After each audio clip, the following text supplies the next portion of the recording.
Hello' everyone, সকলোকে মোৰ channel sikhamoni Bordoloi অফিচিয়েললৈ স্বাগতম জনাইছোঁ। ভাবিলোঁ বহুত দিনৰ পৰা ব্লগ এটাকে দিওঁ। এতিয়া মই কলেজলৈ আহিলোঁ। আজি কেইদিনমানৰ পৰা কলেজ উইক হৈ আছে, চ' আপোনালোককো দেখুৱাম বুলি ভাবিলোঁ। কি হয় আপোনালোকক দেখাই থাকিম বাৰু, ঠিক আছে।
লোকেল মহিলাক অলিম্পিক হিচাপে গ্ৰহণ কৰিবলৈ অনুৰোধ জনাইছোঁ।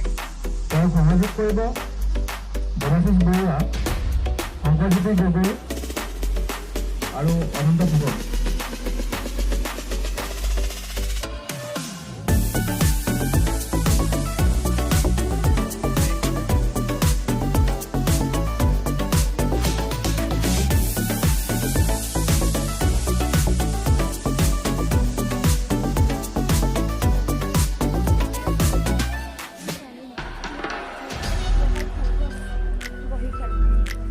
আৰু চিত্ৰাংকন ৰচনা আছে।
এতিয়া আপোনালোকক ভাগ্য আমাৰ লগৰ আৰু বাহঁতে প্ৰেক্টিচ কৰি আছে এয়া বৈষ্ণৱী আমাৰ বৈষ্ণৱী এইফালে খাই গৈ দিয়া ঠিক আছে আপোনালোকক দেখাই দিম খেল ধেমালি শেষ হ'ল আৰু ঘৰলৈ যাবলৈ লৈছোঁ ঠিক আছে ভিডিঅ'টো চাই কেনেকুৱা পালে জনাব আৰু চেনেলটো ছাবস্ক্ৰাইব কৰি দিব যদি নতুনকৈ আহিছে আৰু লাইক কমেণ্ট শ্বেয়াৰ কৰি দিব ঠিক আছে আজিলৈ বাই